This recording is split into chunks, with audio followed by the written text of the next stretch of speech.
The hotel at Varosha, Cyprus, still has its furniture, the lobby chairs, the dining room tables, the curtains in the windows above the beachfront. More than 40,000 people left this city on a single afternoon in August 1974. They left everything behind. Turkish military forces surrounded the perimeter with barbed wire, posted guards at every entry point, and issued a formal order prohibiting access. For 50 years, nothing moved inside the fence. That fence runs for 5 kilometers around a city that once drew Elizabeth Taylor and Brigitte Bardot to its beaches. Today, I will take you through 7 cities that governments sealed off and never reopened, each one more permanently closed than the previous, each one sealed by a different authority for a different reason with a different calculation about what would happen next. The final city on this list was not merely sealed. The government detonated 23 nuclear weapons over it across a period of 12 years. The gate closed in 1946. Physics closed it again, and it has not opened since. Varosha, in the early 1970s, was one of the fastest-growing resort destinations in the entire Mediterranean. The Argo Hotel, the King George, the Grecian. 96 hotels in total, plus private villas and apartment blocks stretching along 3.5 kilometers of beachfront. British, German, and Scandinavian tourists arrived by the tens of thousands each summer. The city's commercial center was the economic engine of the entire southeastern coast of Cyprus. On July 20th, 1974, Turkish military forces landed on the northern coast of Cyprus. The advance moved south. By August 14th, Varosha's residents received word that the Turkish army had entered the city's outskirts. Evacuation was fast and disorganized. People left with whatever fit in an hour. 3 days later, Turkish authorities issued a formal order sealing Varosha under military jurisdiction. The fence went up. The gates were locked. No one has lived inside the full perimeter since that week. For 4 decades, the city was a vacuum inside a military zone. Journalists who photographed it through gaps in the fence reported plates and glasses still on tables in hotel restaurants. Boutique window displays still intact on the main commercial strip. Swimming pools empty and cracked with vegetation growing through the tile. A 1974 Volkswagen visible through the ground floor window of a parking structure, intact except for the rust. Imagine standing at that fence on an August afternoon in the mid-1980s. Behind you, the sound of working Cyprus, tourists, traffic, businesses, music from a restaurant terrace.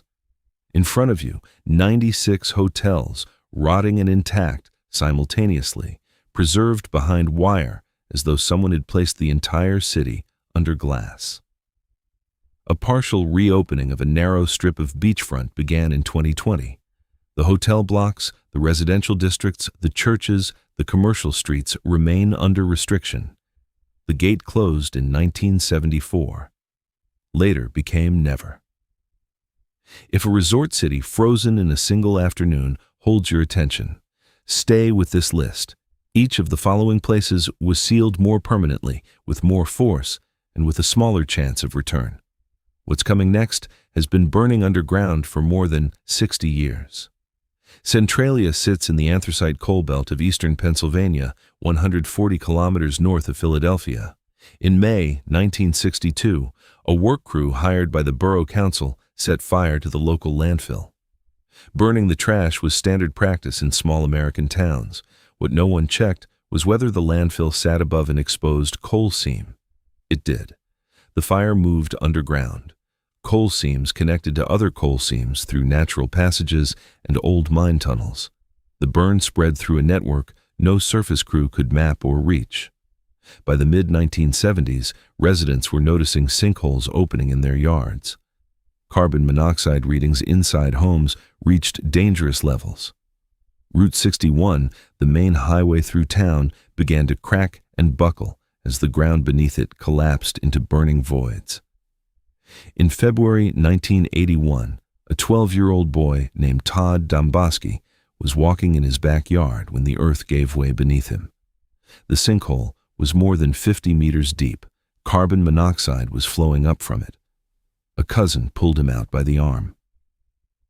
The U.S. government began buyout offers in the late 1970s.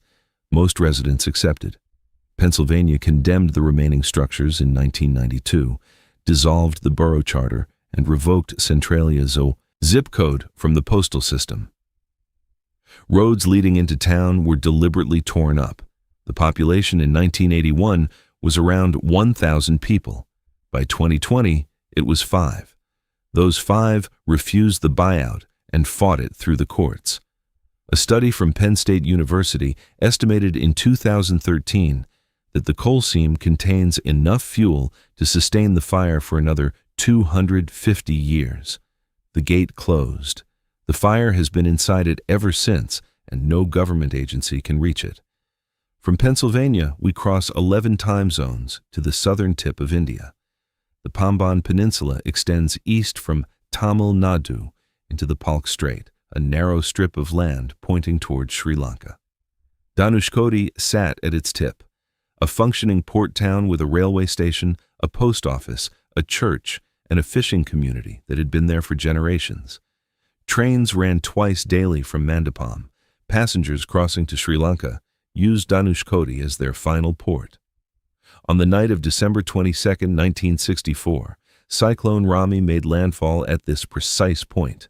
It drove a storm surge between 6 and 9 meters high across the peninsula. Passenger express train. Number 653, running the Pamban-Dhanushkodi route, was on the tracks as the wave arrived. The wave carried the train into the sea. It remains there. More than 1,800 people died before dawn. The Indian government declared Dhanushkodi a ghost town the following year and prohibited permanent habitation. The classification has never been reversed. Seasonal fishermen maintain temporary shelters at the edge of the ruins. No building permit for permanent construction has been issued there since 1965. The railway platform still exists, chest-high in water at high tide. At low water, concrete foundations from before the cyclone are still visible in the sand. Here was the post office. Here was the floor of the church. The gate closed in 1965. The sea comes in twice a day, and the government has not moved the line. From India, we travel northwest to a village in the French countryside 350 kilometers south of Paris. Oradour-sur-Glane was an ordinary farming community in the Haute-Vienne department. Several hundred residents, a market square, a church, a tram stop on the line from Limoges. Nothing about its geography or its history made it significant. On June 10, 1944, 4 days after the Allied landings at Normandy, soldiers from the 2nd SS Panzer Division Das Reich entered the village. They ordered the population to gather in the market square, stating they needed to check identity papers.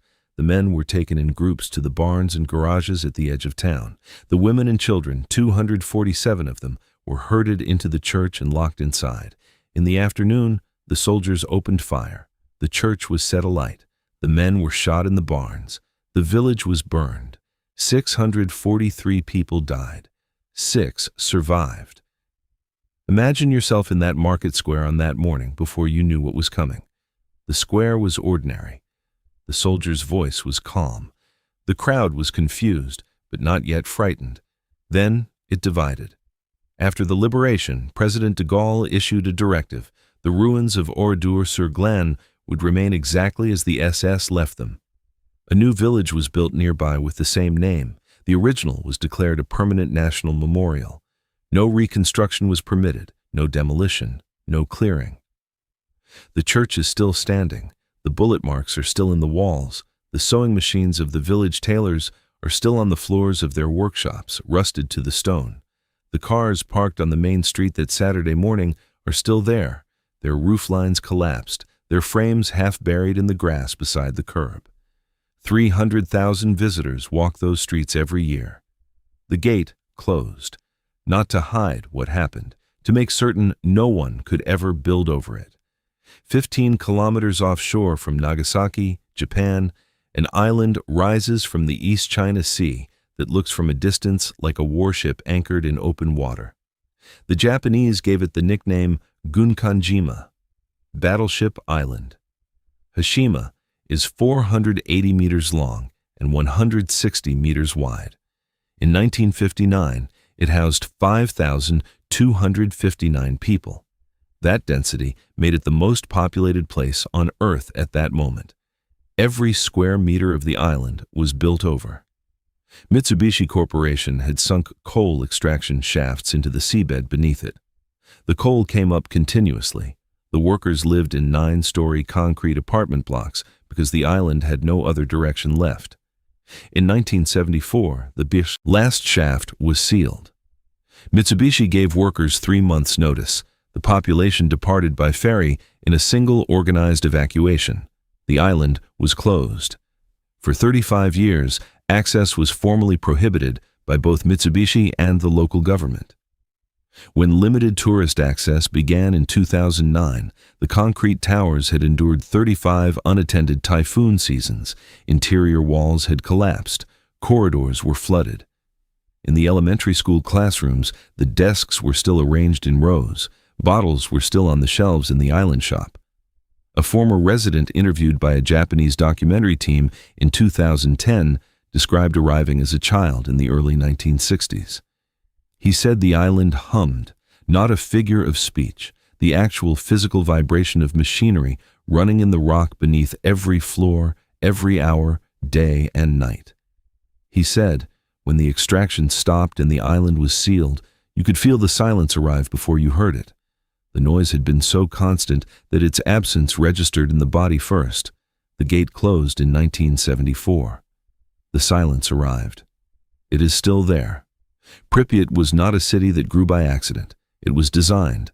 A planned Soviet city built in 1970, constructed specifically to house the workers and families of the Vladimir Ilyich Lenin nuclear power plant 3 kilometers to the south. The architects gave it 15 primary schools, 5 secondary schools, a hospital, 25 stores, a cultural palace, a sports complex, and an amusement park, with a Ferris wheel scheduled to open for the May Day holiday on May 1, 1986. Population at the time of evacuation, 49,360. Average age of residence, 26 years. At 1:23 in the morning on April 26, 1986, reactor number 4 suffered a power surge during a safety test.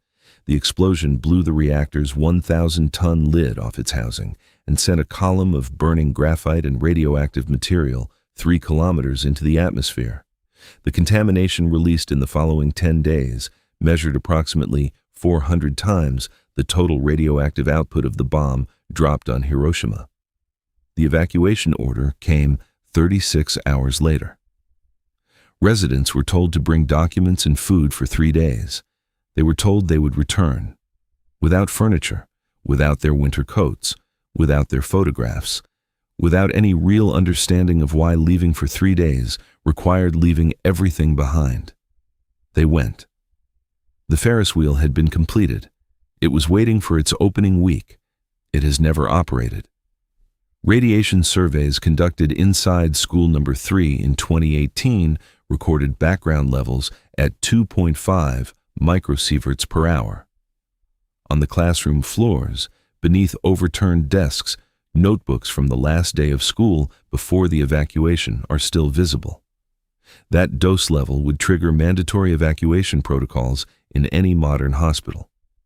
The 30-kilometer exclusion zone around Chernobyl was established in 1986. It has never been removed. Pripyat is inside it. The 3 days are still ongoing. The gate closed in April 1986. 49,000 people were told it was temporary. Later is still coming. Now, the final city, the one this entire list has been moving toward. Bikini Atoll is a ring of 23 coral islands in the Micronesian Pacific, part of the Marshall Islands, roughly 2,600 kilometers northeast of Papua New Guinea. The lagoon at the center of the atoll measures 40 kilometers across. Before 1946, a Marshallese community had lived on the islands for at least 3,000 years. In February of that year, U.S. Navy Commodore Ben Wyatt arrived by aircraft and convened a meeting with the Bikinian community and their chief, a man named Judah. Wyatt told him that the United States needed the island for nuclear weapons testing. He said it was for the good of mankind. Judah told the assembled community that if God's will and the will of the United States government meant his people were to leave, they would leave, without a vote, without a legal timeline for return, without any binding commitment to bring them back, without, as it turned out, a plan that accounted for what came next. The 167 residents were relocated to Oradour-sur-Glane, 200 kilometers to the east. Between 1946 and 1958, the United States detonated 23 nuclear weapons over Bikini Atoll. The largest, Castle Bravo, on March 1, 1954, yielded 15 megatons, 1,000 times the yield of Hiroshima. The fireball reached 6.4 kilometers in diameter. The fallout cloud drifted east across the Pacific for hundreds of kilometers. It reached Oradour-Atoll, where the Bikinian people had been relocated. The people evacuated from Bikini were living inside the fallout pattern of their own island's nuclear test. A limited return was attempted in 1968 after a surface cleanup operation. Houses were rebuilt. Coconut trees were planted.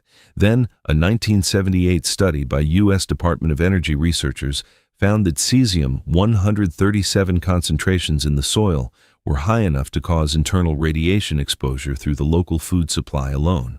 The residents were evacuated a second time. They have not been back. A radiation survey published in 2016 found cesium-137 in the Bikini soil at concentrations 10 times above the threshold set by international safety standards. The half-life of cesium-137 is 30 years. Decay to safe levels will take several centuries.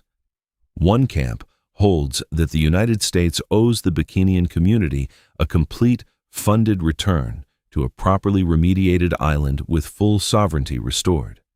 The other camp argues that no remediation available within any living person's lifetime will bring the atoll to safe levels, and that the only honest position is permanent resettlement with unconditional restitution. Write in the comments which camp you believe is closer to what justice actually requires. The gate closed in 1946. Nuclear physics has held it shut ever since. 7 cities, 7 sealed gates. Varosha lost a summer, and its 40,000 residents never moved back. Centralia lost its ground to a fire no authority can extinguish. Dhanushkodi lost a night in December 1964, and the sea has been coming in through what used to be the post office every day since. Oradour was sealed deliberately as evidence, so that what happened on one afternoon in June could not be built over or explained away. Hashima went quiet when the machinery stopped. Pripyat is waiting for a return that official classifications say will not come in the lifetimes of the people who left. Bikini was sealed by a government that genuinely believed it was acting for the good of all mankind. The people who lived there were part of mankind. They were simply not the part that anyone asked. Every sealed gate is a decision someone made and then handed to the future. Some were sealed to contain a danger. Some were sealed to preserve a truth. Some were sealed because temporary became permanent before anyone noticed the transition. The common thread is simpler than any of the individual stories. Every one of these cities was sealed by an authority that expected to deal with the problem later. And in every case, later became the gate itself. Think about the Ferris wheel in Pripyat. It was finished. It was scheduled. There was a specific date on a calendar when it would open and children would ride it. The government just needed a few more days to resolve the situation and let everyone go home. The wheel is still standing. No one has ever ridden it, and the calendar with that date is still on a desk somewhere inside the exclusion zone, open to April 1986, waiting for a later that the physics of the situation made impossible before the ink was dry.